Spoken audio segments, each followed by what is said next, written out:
হযরত ঈসা আলাইহিস সালাতু ওয়াস সালাম আল্লাহর কাছে বলছিল, আল্লাহ আমার চাইতে বুজুর্গ ব্যক্তি এই জমানায় আর কি আছে? আল্লাহ কয় আছে। সুবহানাল্লাহ লিখেন না? আল্লাহ কয় আছে। আমার আল্লাহ ডাক দিয়ে কয়, ঈসা তোমার চাইতে বুজুর্গ ব্যক্তি, তোমার চাইতে আল্লাহওয়ালা ব্যক্তি দ্বিতীয় আরেকজন আছে। আল্লাহ কই তুমি হাঁটতে হাঁটতে সামনের দিকে যাও। সামনের দিকে যাওয়ার পরে গিয়া দেখে সামনে একটা বড় একটা সাদা পাথর। সুবহানাল্লাহ বলতেন না? ঈসা আলাইহিস সালাতু ওয়াস সালাম আল্লাহর কাছে ডাক দিয়ে বলে, আল্লাহ আমার সামনে এত বড় একটা সাদা পাথর, এই সাদা পাথর আমি কি করব? আমার আল্লাহ ডাক দিয়া কয়, ও ঈসা তোমার হাতের মধ্যে যে লাঠি আছে, সুবহানাল্লাহ বলেন, আরো জোরে বলেন সুবহানাল্লাহ। তোমার হাতের মধ্যে যে লাঠি আছে, ওই লাঠিটা দিয়া তুমি ওই পাথরের উপরে একটা আঘাত করো। আল্লাহু আকবার বলেন। ওই পাথরের উপরে আঘাত করো। আমার আল্লাহর হুকুমে হযরত ঈসা আলাইহিস সালাতু ওয়াস সালাম পাথরের উপরে আঘাত করলেন, পাথরটা দুই ভাগ হয়ে গেলেন। আল্লাহু আকবার। পাথর দুই ভাগ হয়ে যাওয়ার পরে আপু এই পাথরের ভিতরে দেখতেছে এক আল্লাহওয়ালা বুজুর্গ ব্যক্তি আল্লাহর জিকির করতেছে, তাসবিহ করতেছে। জোরে জোরে বলেন আল্লাহু আকবার।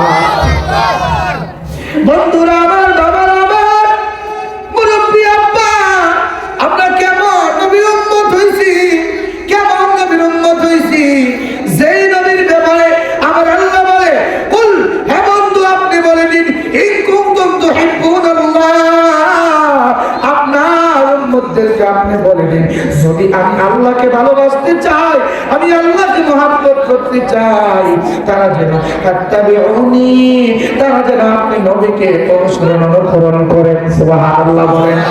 বন্ধুরা আমার, বাবাজিরা আমার, নবীকে অনুসরণ অনুকরণ করলে আমার আল্লাহ কয় ইউহিব্বুকুমুল্লাহ, তাহলে আমি আল্লাহকে অনুসরণ অনুকরণ করা হয়ে যায়। আরে বাবা, সেই কারণে বলি আল্লাহ মানা নবী মানা নয়, নবী মানলে আল্লাহ মানা হয়। জোরে জোরে বলেন ঠিক কিনা বলে?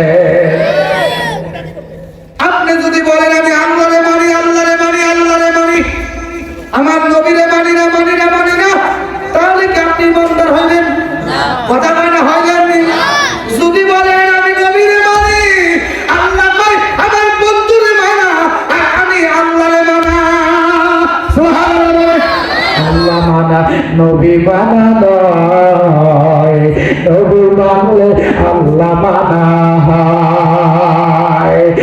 আল্লাহ মানা নবী মানা নয়, নবী মানলে আল্লাহ মানা হয়। ঠিক কিনা বলে? আমার নবী মুরাব্বা, এই কারণে আমার আল্লাহ বলে, বন্ধু আপনার উম্মতদেরকে আপনি বলে দিন, তারা যেন আপনি নবীকে ভালোবাসে, তারা যেন আপনি নবীকে অনুসরণ অনুকরণ করে, তাহলে আমি আল্লাহকে ইউহিব্বুকুমুল্লাহ, আমি আল্লাহকে মুহাব্বত করা হবে, ভালোবাসা হয়ে যাবে। সুবহানাল্লাহ বলে। বন্ধুরা আমার, যেই কথাটা বলতেছিলাম, হযরত ঈসা আলাইহিস সালাতু ওয়াস সালাম যখন এই পাথরটা আল্লাহর হুকুমে যখন আঘাত করে দুই ভাগ করে ফেললো, ওই পাথরের ভিতরে আল্লাহর বান্দা বুজুর্গ ব্যক্তি আল্লাহ তাসবিহ করতেছে, জিকির করতেছে। সুবহানাল্লাহ। আর জোরে বলেন সুবহানাল্লাহ। আমরা কেমন নবীর উম্মত হইছি শুনলে হয়তো বা যা অন্তরটা কলিজার মতন নরম, চোখ দিয়া পানি টলমলে চলে আসবে। আপা হযরত ঈসা আলাইহিস সালাম এই পাথরের ভিতরে দেখতেছে আল্লাহর বান্দা জিকির আজকার করতেছে, আল্লাহর তাসবিহ করতেছে। হযরত ঈসা আলাইহিস সালাম ডাক দিয়ে বলে, ও আল্লাহর বান্দা, আপনি পাথরের ভিতরে কি করেন? বলে আমি আল্লাহর জিকির করি। সুবহানাল্লাহ বলেন। আমি আল্লাহর তাসবিহ পড়ি। আবার দেখতেছে আল্লাহর বান্দার সামনে একটা ফল হাজির হয়ে আছে। জোরে জোরে বলেন সুবহানাল্লাহ। কিতাবের মধ্যে বলা যায় ওই ঈসা আলাইহিস সালাতু ওয়াস সালাম ওই আল্লাহর বান্দারে ডাক দিয়ে জিজ্ঞাসা করেন, আপনি যে আল্লাহর ইবাদত মশগুল হয়ে আছেন, আপনি যে আল্লাহর জিকির করতেছেন, আপনি কয়দিন যাবত জিকির আজকার করতেছেন? আল্লাহর বান্দা ডাক দিয়ে বলে, ও আল্লাহর বান্দা, আমি এই পাথরের ভিতরে একদিন নয়, 2 দিন নয়, 3 দিন নয়, 1 সপ্তাহ নয়, 2 সপ্তাহ নয়, 1 মাস না, 2 মাস না, 3 মাস না, 4 মাস না, 1 বছর না, 2 বছর না, 3 বছর না, 4 বছর না, আমি আল্লাহর বান্দা আল্লাহর ইবাদত বন্দেগীতে আল্লাহর জিকিরে মশগুল হয়ে আছি। আমি আল্লাহর বান্দা 400 বছর যাবত জোরে জোরে বলেন আল্লাহু আকবার। নারে তাকবীর, নারে রিসালাত, ওয়াজ মাহফিল, ওয়াজ মাহফিল। ঈসা আলাইহিস সালাতু ওয়াস সালাম কি করলাম আমি? আল্লাহর সাথে কি করলাম? নিজের নিজে বড় মনে করে দেখা। আমি তো দেখতেছি আমার চাইতে বুজুর্গ ব্যক্তি আছে। হযরত ঈসা আলাইহিস সালাতু ওয়াস সালাম ডাক দিয়ে ভাই, এ আল্লাহর বান্দা, ও আল্লাহর বান্দা, আপনি 400 বছর যাবত আপনি আল্লাহর বন্দেগীতে মশগুল হয়ে আছেন, কিন্তু আপনার কাছে আরেকটি প্রশ্ন। আপনার সামনে তো দেখা যাইতেছে একটা ফল। গো ভাই রে, এই ফলটা আমি রুজি কইরা আনি নাই, আমি আল্লাহর বন্দেগীতে মশগুল হয়ে থাকি, আল্লাহর জিকিরে মশগুল হয়ে থাকি। ও আল্লাহর বান্দা, আমার আল্লাহ আমারে 400 বছর ধইরা প্রতিদিন একটা একটা কইরা ফল জান্নাত থেকে আমার আল্লাহ আমারে পাঠায়। কেমন নবীর উম্মত হইছি ওটা? ওই আল্লাহর বান্দা বলে, আমাকে প্রতিদিন আমার আল্লাহ জান্নাত থেকে একটা একটা করে ফল এনে দেয়, আমি এই ফলগুলো খাই আর আল্লাহর জিকিরে মশগুল থাকি। হযরত ঈসা আলাইহিস সালাতু ওয়াস সালাম তখন আমার আল্লাহর কাছে সিজদা করে আল্লাহর কাছে মাফ চাইতেছে, মালিক, ও মালিক, আমি ভুল করে ফেলেছি, অন্যায় করে ফেলেছি আল্লাহ। আমি ভাবছিলাম আমার মতো বুজুর্গ ব্যক্তি আর কেউ নেই, এখন দেখতেছি মালিক আমার চাইতে বুজুর্গ ব্যক্তি আরো আছে। আমার ভুল হয়েছে, অন্যায় হয়েছে, আমাকে তুমি আমার ক্ষমা করে দাও। আমার আল্লাহ ডাক দিয়া কয়, ও ঈসা, আল্লাহু আকবার, আল্লাহু আকবার। ঈসা রে, শোনো শোনো, এই আল্লাহর বান্দা 1 বছর না, 2 বছর না, 400 বছর যাবত আমার বন্দেগীতে মশগুল হয়ে আছে। ঈসা, হে আল্লাহর বান্দা, 400 বছর ধরে যে ইবাদত বন্দেগীতে মশগুল হইয়া আমি আল্লাহর রাজি খুশি করছে, যে নেক আদায় করছে, যে নেক সওয়াব কামাই করছে, তার চাইতে বেশি বেশি কোটি কোটি গুণ বেশি আমি সওয়াব দেব। এমন আমার একটা বন্ধু আছে, যে বন্ধুর উম্মতের আমলনামার মধ্যে আমি আল্লাহ দান করে দেব। আমার নবী মুরাব্বা, যদি আমার কথা যদি আপনি বুঝে থাকেন, চিৎকার মেরে বলেন না ইয়া রাসূলুল্লাহ, আর যারা বলেন ইয়া রাসূলুল্লাহ। আমরা কেমন নবীর উম্মত? ওই নবী আল্লাহর কাছে বলছে, আল্লাহ আমার উম্মতের হায়াত পাবে কম, অন্যান্য নবীদের উম্মতের হায়াত পাইছে বেশি, ঠিক কিনা বলেন? কেউ পেয়েছে 700 বছর, কেউ পেয়েছে 500 বছর, কেউ পেয়েছে 1000 বছর, পাইছে কি পাইছে না? কিন্তু না হায়াত পাইবে কম 40, 50, 60 বছর হায়াত পাইব। আল্লাহ এত বেশি আমল কেমনে করব?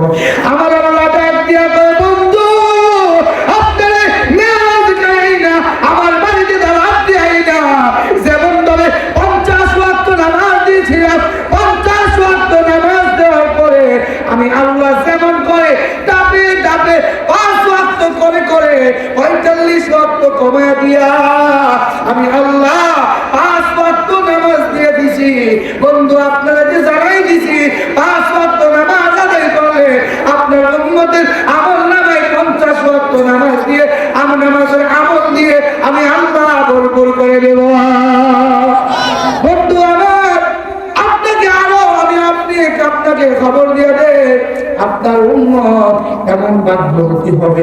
অন্যান্য নবীদের উম্মতের জন্য আমি এই বিশেষ বিশেষ রাতগুলা রাখি নাই, আমি আল্লাহ আপনার উম্মতের জন্য বিশেষ বিশেষ রাত রেখে দিয়েছি, যে রাতটা আমাদের কাছ থেকে গত কয়েকদিন আগে বিদায় নিয়েছে। ঠিক কিনা বলেন? যে রাত্র হলো সবে বরাতের রাত্র, ওই সবে বরাতের রাত্রে আমার আল্লাহ যে কথাটা বলেছিলাম ওই কথাটা আমার আল্লাহ ওই ঈসা আলাইহিস সালামকে বলে, ঈসা আমার বন্ধু নবীর উম্মতদেরকে আমি আল্লাহ এই লাইলাতুল বরাতের রাতে আমি আল্লাহ এমন বেশি বেশি নেক দিয়ে ভরপুর করে দেব, যে নেকের ওজন, যে নেকের নমুনা বা নবীর উম্মতেরা জানে না। সুবহানাল্লাহ বলতেন না? ওই নবীর উম্মত, ওই নবীর উম্মত, সেই কারণে নবীর উম্মত হয়ে কাল কিয়ামতের ময়দানে নবীর সামনে উম্মতের পরিচয় দেওয়া দরকার আছে না নাই? কথা বলেন, আছে না নাই? এই হাত তুলে বলেন, আছে না নাই? নারায়ে তাকবীর, নারায়ে রিসালা, ওয়াজ মাহফিল, ওয়াজ মাহফিল। আব্বা সবাই তো হাত তুললাম শরীরে রক্তের গরমে, কিন্তু নবীর উম্মত হিসাবে পরিচয় দেওয়ার দরকার আছে।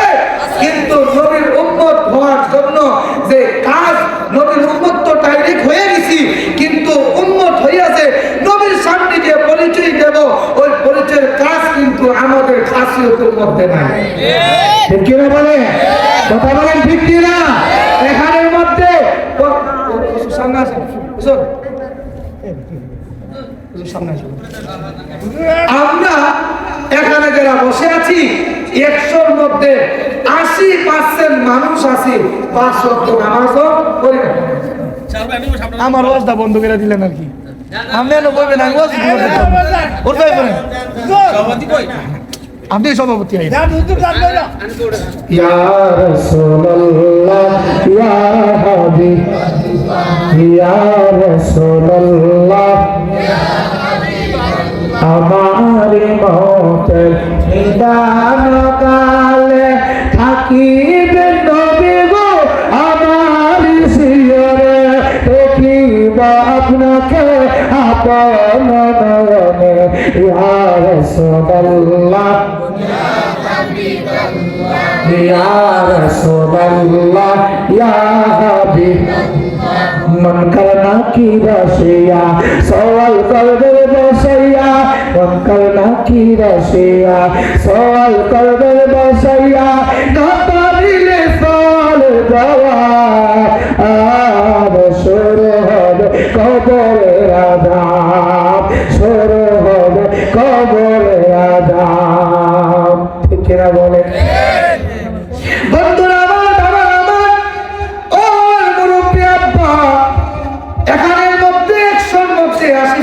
মানুষ 5 ওয়াক্ত নামাজ পড়ি না, তাহলে আমরা কেমন করে নবীর সামনে গিয়ে পরিচয় দেব? নবী গো আপনার উম্মত আমরা পারবো? কথা বলে না, পারবো? ওই দিন আমার নবী যদি বলে যে এই উম্মতকে আমি চিনি না, ওই দিন আমার আপনার মূল্যই থাকবে না। কথা বলে, ওই দিন মূল্য একবারই থাকবে না। কিসের জিন্দেগি, কিসের সংসার, কিসের কি, সব কিছু হাসরের ময়দানে আপনার জন্য তুচ্ছ হয়ে যাবে, আপনার কাছ থেকে বিদায় নিবে।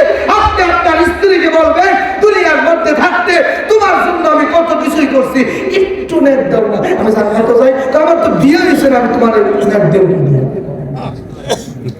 ওই দিন সন্তান বাবার পরিচয় দিবে না, বাবা সন্তানের পরিচয় দিবে না, স্ত্রী স্বামীর পরিচয় দিবে না, স্বামী স্ত্রীর পরিচয় দিবে না। ওই দিন একমাত্র কেবলমাত্র আমার আল্লাহ কবুল করবে আর আমার নবী আল্লাহর কাছে সুপারিশ করবে। বন্ধুরা আমার, এই কারণে আমি যে আয়াত কারিমা তেলাওয়াত করেছি, যেহেতু তাফসীরুল কোরআন মাহফিল, আল্লাহ পাক রব্বুল আলামিন পবিত্র কোরআনুল কারীমের মধ্যে ঘোষণা দিয়েছেন, ইয়া আইয়ুহাল্লাযীনা আমানু তাকুল্লাহ হাক্কা তুকাতিহি ওয়া লা তামুতুন্না ইল্লা ওয়া আনতুম মুসলিমুন। সুবহানাল্লাহ বলে। আমার আল্লাহ পাক রব্বুল আলামিন ডাক দিয়ে বলে, ও বান্দা, ও ইমানদার বান্দারা, বান্দিরা, আমি আল্লাহ তোমাদেরকে বলে দে, ইত্তাকুল্লাহ, আমি আল্লাহকে ভয় করো। সুবহানাল্লাহ বলেন। আমরা কাকে ভয় করব? জবাব খুলে বলেন, কাকে ভয় করব? আল্লাহকে ভয় করব। দুনিয়ার কোন মানুষকে আমরা ভয় করব না, ঠিক কিনা বলেন? দুনিয়ার কাউকে আমরা ভয় করব না, ভয় করব শুধু একমাত্র কেবলমাত্র আমার আল্লাহকে। আমার আল্লাহ বলে, বান্দা, আমি আল্লাহ দুনিয়ার মধ্যে তোদেরকে ছেড়ে দিয়েছি একটা বুড়ির মতন বুদ্ধি। বুদ্ধির মধ্যে আমার আল্লাহ ছাইরা দিছে, কিন্তু বুদ্ধি যারা উড়ায়, আকাশের মধ্যে বুদ্ধিরা উড়ে, একবার ডান দিকে হেলান দে, একবার বাম দিকে হেলান দে, আর নানা ব্যক্তি কর আমি তোমার উপরে রাখতাম না, আর ওই গুড়িটা উপরে থাকে আর কয় আমি নামতাম না, আমি নামতাম না, আমি নামতাম না। আমার আল্লাহ কয়, বান্দারে, দুনিয়ার মানুষ যেমন ভাবে ঘুড়িটা উড়ায়, নাটাইটা হাতের মধ্যে রাইখা দে, আমি আল্লাহ তোদেরকে গুড্ডি বানাইয়া দুনিয়াতে ছাইরা দিছি, আর নাটাইটা আমি আল্লাহর হাতের মধ্যে রাইখা দিছি। জোরে জোরে বলেন আল্লাহু আকবার। কিভাবে আমরা আল্লাহকে ছাড়া অন্য কাউকে ভয় করব? এই কারণে আমার আল্লাহ বলেন, ইত্তাকুল্লাহ, একমাত্র আমি আল্লাহকে ভয় করো, হাক্কা তুকাতিহি, সাধারণ কোন ভয় করা না, আমার আল্লাহকে ভয় করতে হবে, পরামর্শ আল্লাহকে ভয় করতে হবে। সুবহানাল্লাহ। এখন আমার আল্লাহ বলেন, ওয়ালা তামুতুন্না ইল্লা ওয়া আনতুম মুসলিমুন, বান্দারে, পরিপূর্ণ মুসলমান না হইয়া তোমরা কবরে আসিও না। এখন বুঝবেন মুসলমান, পরিপূর্ণ মুসলমান কেন? আমরা সবাই নামে মুসলমান, কামে কেউ মুসলমান না। একমত? একমত? সবাই কি নামে মুসলমান, কামে মুসলমান নাই? রাইতের বেলা রুতু হুত্যাসীরা চিন্তা করি, সোয়ালে কারে আগে নিচে দেওয়া যায়, সোয়ালে কারে একটা বাস দেওয়া যায়, সোয়ালে আওয়ামী লীগ কর, বিএনপি কর, জাতীয় পার্টি কর, আর জামাত কর, দিনেই কর, কারে কারা মাইরা কারে কারা বড় হইতে হবে, এই চিন্তা আপনার মাথা ঘুরে। কিন্তু একবার চিন্তা মাথা আসে না, নাই রে আমি তো মরে যাব, আমি তো মরে যাব, কিসের জন্য আমি পরের ক্ষতি চাই? আমি যদি আজকে রাত্রে মরে যাই, আমাকে আগামী দিন সকালবেলা জানাজা দিয়ে কবরে শোয়াইবে, ওই কবরে সাথী থাকবে না, বাতি থাকবে না, দরজা থাকবে না, জানালা থাকবে না, কোনো কিছুই থাকবে না, ওই কবরে আপন হবে আমার নবী। ঠিক না বলে? ওই কবরে আমার নবী আপন হবে। সেই কারণেই আমার আল্লাহ বলে, কুল ইন কুনতুম তুহিব্বুনাল্লাহ ফাত্তাবিউনি ইউহিব্বুকুমুল্লাহ ওয়া ইয়াগফির লাকুম যুনুবাকুম ওয়াল্লাহু গফুরুর রহিম। আমার আল্লাহ বলে, বান্দা, আপনি ও বন্ধু, আপনি আপনার উম্মতদেরকে বলে দিন, আপনার উম্মতেরা যেন আপনি নবীকে অনুসরণ অনুকরণ করে। আপনি নবীকে অনুসরণ অনুকরণ করলে আমি আল্লাহকে অনুসরণ অনুকরণ করা হয় না। এই আমার নবী পরে রাখবো, দুনিয়ার মানুষ মানুষকে স্বার্থ ছাড়া কেউ কাউকে ভালোবাসে না। কে বলে? দুনিয়ার কোনো মানুষ স্বার্থ ছাড়া ভালোবাসে না। আমার আল্লাহকে বলছে, বন্ধু, আপনি বলে দিন আপনার উম্মতেরা যেন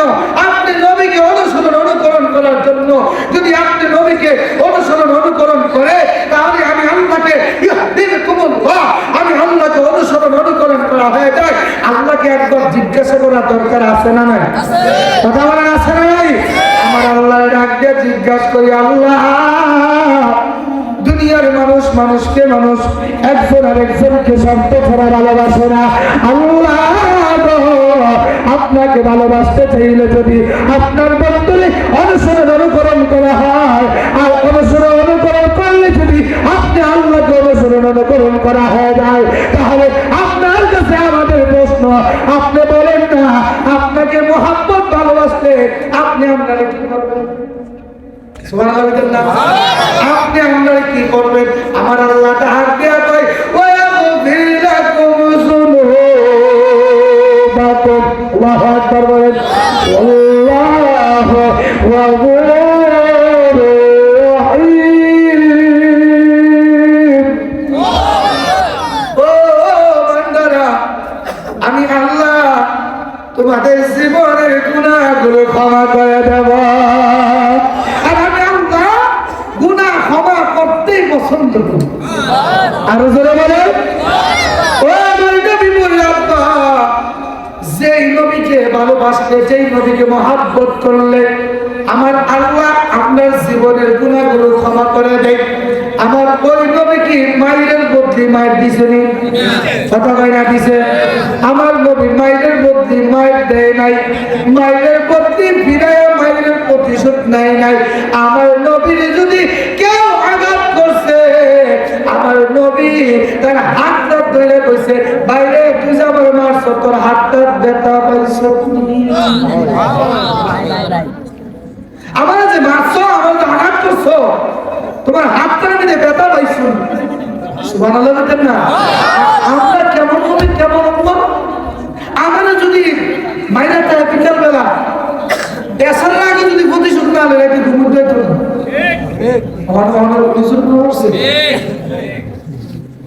আমি যদি প্রতিশোধটা না নিতে পারি, আমার ঘুমে আসবে না। কিন্তু আমার নবী বলে, উম্মা মায়ের মধ্যে মায়ের প্রতিবাদ করিও না, মায়ের প্রতিবাদ দিও না, ফিরে উল্টা মায়ের দিও না, তার জন্য দোয়া করবো। সুবহানাল্লাহ বলতেন না? রাহমাতুল লিল আলামিন। নামাজরত অবস্থায় কাফেররা আমার নবীর পিঠের মধ্যে নারী বুড়ি ছাপটা দিছে। আমার নবী রাহমাতুল লিল আলামিনকে সাহাবায়ে কেরাম ডাক দিয়া কই, ইয়া রাসূলুল্লাহ, ইয়া হাবিবাল্লাহ, আল্লাহর নবী অন্যান্য নবীরা আল্লাহর কাছে বদদুয়া দিয়া তাদের উম্মতগুলোরে ধ্বংস করে দিয়েছে। আপনি একবার আল্লাহর কাছে বদদুয়া করেন না। আল্লাহ বলে এত কষ্ট দিতেছে, এত লাঞ্ছনা করতেছে, আল্লাহ তুমি তাদেরকে একটু দেখো না। আমার আল্লাহ পাক রব্বুল আলামিন বন্ধুরে পাঠাইছে কষ্ট দেওয়ার জন্য পাঠাই। আমার বন্ধু নবী ডাক দিয়া কয়, ও সাহাবীরা, অন্যান্য নবীরা তাদেরকে তাদের উম্মতদেরকে বদদুয়া দিয়া গজব দিয়া ধ্বংস করে দিয়েছে, কিন্তু আমি তো অন্যান্য নবীর মতো না, আমি তো রাহমাতুল লিল আলামিন। ও সাহাবীরা, আমি যদি তাদেরকে বদদুয়া দিয়ে ধ্বংস করে দেই, বলো বলো আগামী দিন সকাল থেকে কালিমা দেওয়া কার কাছে দেব? আমি কার কাছে কালিমা দেওয়া দিয়ে আমি তাদেরকে দাওয়াত দেব? ও সাহাবীরা, আমি তো কোনো মুসা নবীর মতো না, আমি তো ইব্রাহিম নবীর মতো না, আমি তো এমন একজন নবী যেই নবীকে আমার আল্লাহ পাঠাইছে রাহমাতুল লিল আলামিন হিসেবে। জোরে জোরে বলেন আল্লাহু আকবার। রহমতুল লিল নূরে মুজাসসাদ, বলেন রহমতুল লিল নূরে মুজাসসাদ। সাহাবীরা হাতের বাবা ওই নবী জিরা, সাহাবীরা হাতের বাবা ওই নবী জিরা। আমার নবী আমার নবী, যে নবী উম্মে আয়মানকে বলছিল, উম্মে আয়মানকে আমার ঘরটার একটু পরিচর্যা করিয়া পরিষ্কার পরিচ্ছন্ন করো, সুন্দর করো। ওই উম্মে আয়মান নবীর ঘরে গিয়ে দুইটা থেকে একটু বেশ বলে গ্রাম করতেছে। সুবহানাল্লাহ বলুন। বেশ কাম করে গ্রাম করতেছে। উম্মে আইমান বিছাইলে গিয়া দেখে ওই চকি মুবারকের কুলার মধ্যে একটা পেয়ালার মধ্যে একটু পানি দেখা যায়। সুবহানাল্লাহ বলবেন না? উম্মে আইমান ওই পানির কাছে নাকটা নিয়ে দেখে এই পানির মধ্যে মিশকে আম্বরের ঘ্রাণ করতেছে। উম্মে আইমান ওই পানিটারে শরবত হিসাব করে খেয়ে ফেলছে। আবার নবী রাহমাতুল লিল আলামিন ঘরের মধ্যে প্রবেশ করিয়া উম্মে আইমানকে ডাক দিয়ে কয়, ও উম্মে আইমান, তুমি পরিচর্যা করছো? হ্যাঁ। তো আমার বিছানার কোনার মধ্যে একটু প্রস্রাব আছে। সুবহানাল্লাহ বলেন না? উম্মে আইমান ডাক দিয়ে কয়, ইয়া রাসূলুল্লাহ, ইয়া হাবিবাল্লাহ, নবী গো, আমি তো প্রস্রাব মনে করছি না, আমি তো শরবত মনে করি না, আমি উম্মে আইমান খেয়ে ফেলছি। আল্লাহু আকবার। আমার নবী ডাক দিয়ে কয়, উম্মে আইমান রে, তুমি তো প্রস্রাব মুবারক খাও না, তুমি জাহান্নামের আগুন হারাম করে ফেলছো। জোরে জোরে বলেন ইয়া রাসূলুল্লাহ। উম্মে আইমান আমার নবীর মুহাব্বত এমন ভাবে করতো, সাহাবায়ে কেরামরা নবী যখন ওযু মুবারক করতেন, ওযু বানাইতেন, সাহাবায়ে কেরামরা এইভাবে পুষ ধরে রাখতেন, কোন সময় আমার নবী থুতু মুবারক ফলাইব। ও আমার থুতু, আপনার থুতু কে ধরবো? আমি যদি আপনার থুতু কে, আমি যদি আমার থাপড়া দিবেন, কথা বলেন, আমার উল্টে ভিড়ে থাপড়া দিবেন। আর আমার নবীর থুতু মুবারক রিসিভ করার জন্য সাহাবায়ে কেরামরা তাড়াতাড়ি করছে। নবী কি আপনার মতো? কথা বলেন, আপনার মতো? Very very important. সুবহানাল্লাহ বলতেন না?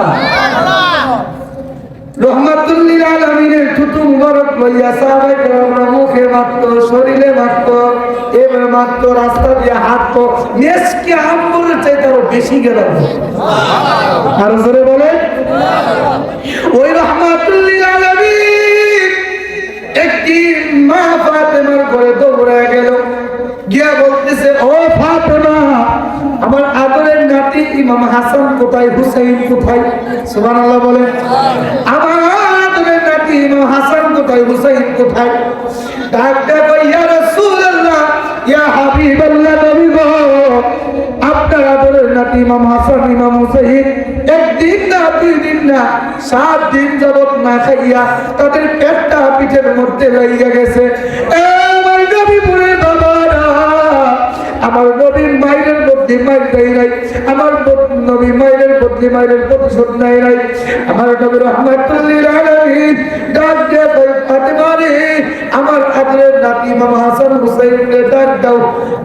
ফাতেমা ডাক দিয়ে কয়, ও হাসান হুসাইন, শোয়া থেকে ওঠো না। উঠে না। একবার, 2 বার, 3 বারের মাথায় ডাক দিয়ে বলতেছে, ও হাসান হুসাইন, তুমি শোয়া থেকে ওঠো, রহমাতুল লিল আলামিন চলে এসেছে। সুবহানাল্লাহ বলেন। সুবহানাল্লাহ বলেন। মা ফাতেমাতুজ জোহরা রাদিয়াল্লাহু তাআলা আনহা ডাক দিয়া বলে, ও আদরের সন্তান ইমাম হাসান হুসাইন, তোমাদেরকে প্রথম ডাক দিয়েছে, তোমরা ওঠো নাই, তোমাদেরকে দ্বিতীয়বার ডাক দিয়েছে, তোমরা ওঠো নাই। আমার নবী ডাক দিয়ে কই, ও হাসান হুসাইন, তোমাদেরকে দ্বিতীয়বার যখন ডাক দিয়েছে, তোমরা শোয়া থেকে লাফ পাইরা উঠে গেছো। ও হাসান হুসাইন কিসের জন্য? হাসান হুসাইন ডাক দিয়ে কই, ইয়া রাসূলুল্লাহ, ইয়া হাবিবাল্লাহ, যখন আপনার কথা বলছে গো নবী, তখন চিন্তা করে দেখলাম কিসের খিদা, কিসের কি, আমরা লাফ পাইরা আপনার সামনে হাজির হয়ে গেছি। ইয়া রাসূলুল্লাহ, ইয়া হাবিবাল্লাহ, আপনারে দেখার পরে আপনার পেটের খিদা নিবারণ হয়ে গেছে। জোরে বলেন সুবহানাল্লাহ। আমার নবী রহমাতুল লিল আলামিন ডাক দিয়া কয়, ফাতেমা, আমি একটু আসতেছি, আমার নাতিগুলারে লইয়া তুমি একটু থাকো, আমি তাদের জন্য খানা পিনা নিয়ে আসি। যাইতে যাইতে হাঁটতে হাঁটতে জঙ্গলের মধ্যে গিয়া দেখতেছে কতগুলা ইহুদিরা কাজ করতেছে। আমার নবী ডাক দিয়া কয়, ও ইহুদি, কোনো কাজকর্ম আসেনি, কাজকর্ম থাকলে আমার একটু কাজকর্ম দাও, আমি কাজ করব। আমার আদরের নাতিগুলা না খাইয়া একটা পিঠের সঙ্গে লেগে গেছে। ইহুদি ডাক দিয়ে কই, আমার কাছে কোনো কাজ নাই, কিন্তু একটা কাজ আছে। ওই যে দেখতেছেন একটা কুয়া আছে, ওই কুয়ার মধ্যে একটা রশি লাগানো একটা বালতি আছে, ওই বালতি দিয়া যত বালতি পানি তুলবে ততটা খুরমা আপনাকে দেওয়া হবে। জোরে জোরে দেন সুবহানাল্লাহ। আমার নবী তুলতে তুলতে একটা দুইটা তিনটা এমন করতে করতে 39 বালতি পানি তুলছে। তোলার পরে দড়িটা এমন ভাবে থাপড়ায় গেছে, দড়িটা একদম পাতলা হয়ে গেছে, দড়িটা ছিঁড়া 40 বালতি পানি তোলার সময় দড়িটা ছিঁড়া নিচে পড়ে গেল। নবী আয়েশা কয়, আমি 39 বালতি পানি তুলছি, আমারে 39টা খুরমা দাও। আপনি আরেক বালতি পানি তুইলা 40 বালতি পানি মিল করে ফেলেন, তাহলে আপনাকে 40টা খুরমা দেব। নবী ডাক দিয়ে কয়, ও বাইরে, আমি যখন পানি তুলতেছি তুলতে তুলতে একটা না দুইটা না 40 বালতি যখন পানি তুললাম, 40 বালতি পানি তোলার সময় আমি দেখতে পাইলাম বালতিটা ছিঁড়া নিচে পড়ে গেছে। এ আমার নবী বলে, আব্বা, যেই নবীর শরীরের মধ্যে মশা মাছি বসে নাই, যেই নবীর শরীরের মধ্যে কোনো কিছুই বসে নাই, যেই নবীর শরীর মাথা থেকে পা পর্যন্ত নূরুন আলা নূর, নবী মুহাম্মদ রাসূলুল্লাহ সাল্লাল্লাহু আলাইহি ওয়াসাল্লাম। জোরে জোরে বলেন আল্লাহু আকবার।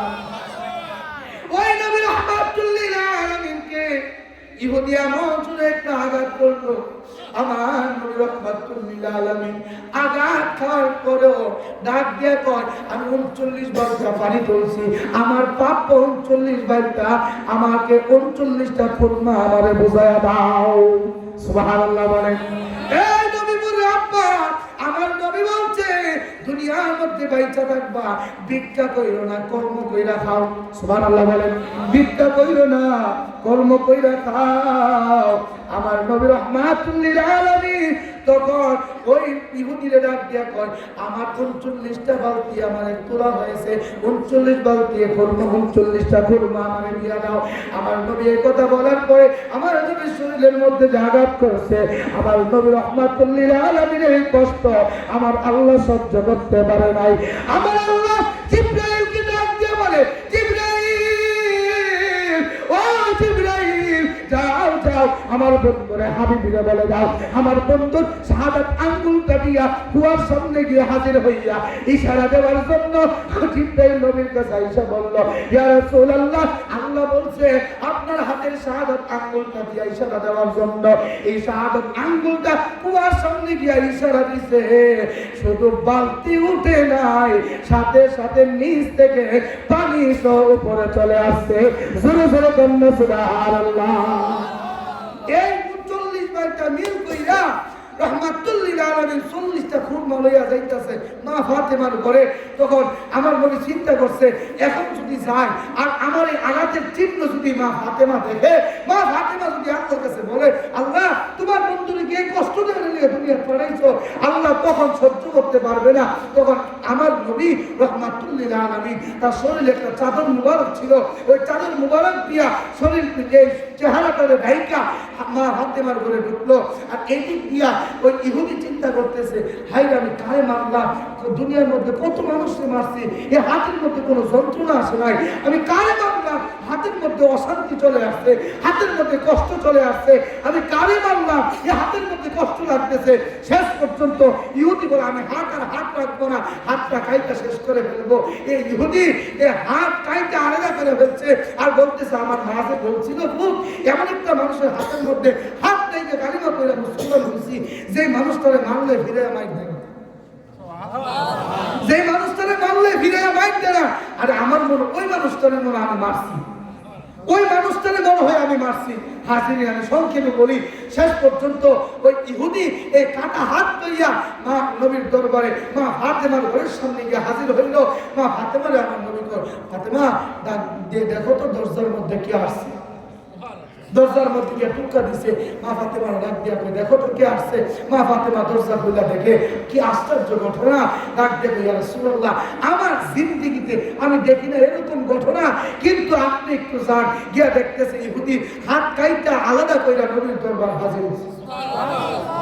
শেষ পর্যন্ত আমার নবীর কাছে মাফ চাইতেছে, ইয়া রাসূলুল্লাহ, আমার আপনি মাফ করে দেন না, আমার আপনি মাফ করে দেন। আমার মা বলছিল এমন মানুষকে মারলে মায়ের প্রতিবাদ দেয় না, প্রতিবাদ করে না।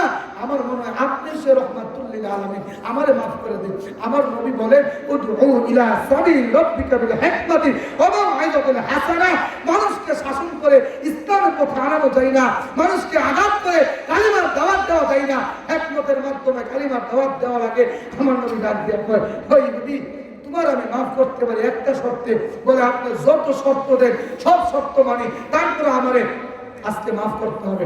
বলে যে তুমি কালিমা পড়তে হবে, মুসলমান হতে হবে। আর জোরে বলেন সুবহানাল্লাহ। কালিমা পড়াইলো, মুসলমান হইয়া কাটা হাত নিয়ে চলে যেতেছে। আমার নবী ডাক দিয়ে কয়, এই দাঁড়াও, এদিকে আসো। আসার পরে বলতেছে, তুমি এতক্ষণ কি ছিলা? বলে, আমি ইহুদি ছিলাম। এখন কি হয়েছ?